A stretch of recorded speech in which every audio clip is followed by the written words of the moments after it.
Hey everyone, this is Neil with Wasted Paper here, bringing you another fountain pen review. This time we're looking at the Namisu Pocket Pen. This is a UK-based company, and I found them on YouTube. I was watching some other YouTubers, and they actually popped up on the newsfeed with a recommended video, and it showed me this pen, specifically this one I got. Let's get into unboxing it now. Starting off with the box, you have this nice like hexagonal shape printed all over it. It's all around every corner. Next, you have this matte black box right here with their logo printed on the top, and you have the extra clip.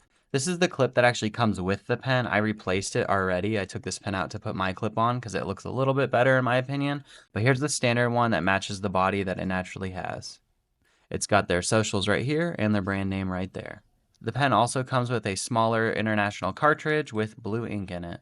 And now we have the pen. This is the Nova Pocket Pen. They have a full-size model, which is called the Nova as well, but the Pocket one is the smaller version. If it's not obvious right out the get-go, this definitely has like a minimalist feel. If you took that clip off, which I guess technically you could, when I took this one off I did, it has two holes right there. But you could take it off and this will be like the most minimalist looking pen you can probably find. The reason I went with this orange clip is because I want to use some ink that's actually that color. I just really like orange inks. You don't see them a lot, so I think it's nice to have it in something small, a little pop of color to this pen. This pen is made entirely out of grade 5 titanium, but it has a number 6 nib on here, and that's what's super interesting to me. Starting off with the top and bottom finials, both are pointed, but that spike on there is very dulled out. There's no sharpness at all.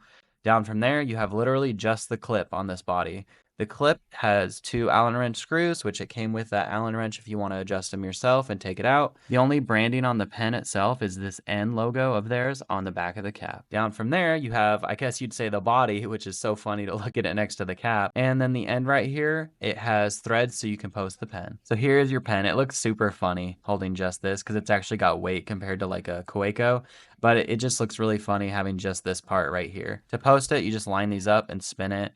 The way they have the threads make it so that the clip is always facing towards your nib, which is really nice. It's just the way they built the threads in here. So like if I start on this back end, it'll still thread around to be at that same spot. Looking at the nib, it's a number 6 Bach 250 model nib. I did see on their website they had titanium nibs. They're out of stock, which kind of sucks because I think that would match this really well to have the titanium nib. And I don't think I've ever tried the Bach titanium nibs. They look like this. Not too different look-wise, but I think it'd be really cool to try that out. Unscrewing the pen from the body is really easy. Obviously, being machined, you're going to have nice quality threads. On the inside right here, this will be where you put your cartridge. I'm going to do something a little different, but this is a cartridge-only pen until now. This is a Kaweco converter. The big difference with this one, as it's their new design, is it has a foldable piston handle or knob, I don't know what you want to call it. But the reason that's so innovative is because when you fold it, it lets it fit in pens like this size that are much smaller. I think this is one of the best designs to come out in a long time because no one's looking at innovating the converter, and I just keep finding new ways and new pens that I can use this in. You just put it straight into here, it locks in place, and it works just fine. You're still able to completely screw this pen back into the body. Shocking.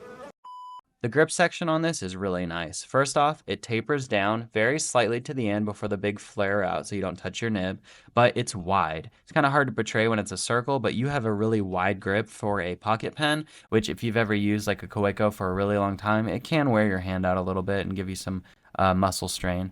Having this wider grip, I'm hoping I don't have that issue at all. And then obviously it's super long too, so I don't know how this wouldn't accommodate most hands. For inking this pen, we're going to be going with an Esterbrook ink. This is called Tangerine. They have a shimmer version of this on their site as well. I'm not using that one, but I really like orange inks, and I think this one matches the clip really well. You don't see a ton of orange, and having a little pocket pen, I think, with a nice pop and flare of orange, I think it's really cool.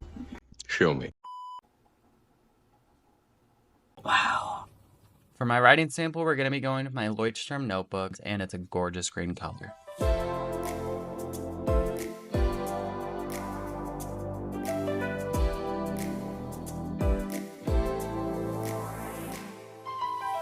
As for the flex, this is with no pressure, with, none, with, none, with. When it comes to the writing sample, I would say this pen writes really fine. The lines are clean, I didn't really have any skipping, nothing like that, nothing of note at least. I will say the weight of this pen is really well balanced. I can grant this that there's a tiny bit of flex, not a lot. Again, this is steel and a fine nib, so I wouldn't expect it. You definitely do lay down a lot more ink though, as you can tell right there. Additionally, up here, I would say there's no sort of issues at all with the feed. There's a bit of shading that shows through right here too, which I think is pretty fancy. I suppose if you really wanted to and you had small hands, you probably could get away with writing like this too. Do I recommend that? Do I think you should? Not necessarily. I think this is made to be posted. Obviously, the threads are a dead giveaway. You probably shouldn't fling this around because ink is still inside of there kind of loose. But I will say having really nice machine threads that are wide like this, you can do that. It's pretty nice to just fling it on there. It's kind of a little flashy, almost comparable to like people clicking their pen a ton. When it comes to size comparison with the Namisu Nova, the pens we're going to be using today are the Kaweco Art Sport and the Monteverde Dakota. When it comes to size comparison, the Namisu is the smallest one here, but the width of it, which adds to your grip and everything, is much bigger. It's really nice to get a wider pen like this, especially in such a small form factor. That extra size really helps your hands with grip. So you're not going to see me recommend this, but when it's uncapped, it is the smallest one here by far. Could you get away with it? Maybe if you had really tiny hands. I'm not able to do that personally, but you're more than welcome to if your hands are small enough. The grip here, you can really see the difference too. Obviously, it's longer than both of these, but much wider. And then this is really good to see. So it is longer than the Kaweco, and then it's just barely under the Dakota, which I really like the Dakota's form factor when posted. But the thing to me is the grip, and then look at your nib. When you look at these nibs, you can see how much smaller these are. For this to be in the center but have by far the biggest nib, it's really, really satisfying. I purchased my pen off of their website directly from Namisu. They have 3 colors of this pen. You have bead blasted, stone washed, and petrol. I went with stone washed. Petrol was a really close one, and bead blasted is out of stock. It does show a restock notification for April 2025. As far as nib options go, it comes in extra fine, fine, medium, broad, and then you can get an attachment. I wasn't interested in the ballpoint, but I did look up the attachment for it. It looks like it's really easy to interchange this out for the ballpoint version. Now for my opinion on this pen. You are getting a premium product. The whole design of this, the quality, it's all there. And being able to use a converter now, thanks to Kaweco, and the slight addition to get custom clips on here, I think is pretty cool too. I don't know if you'll be surprised by this, but the nib actually isn't the biggest selling point for me. It's really that grip.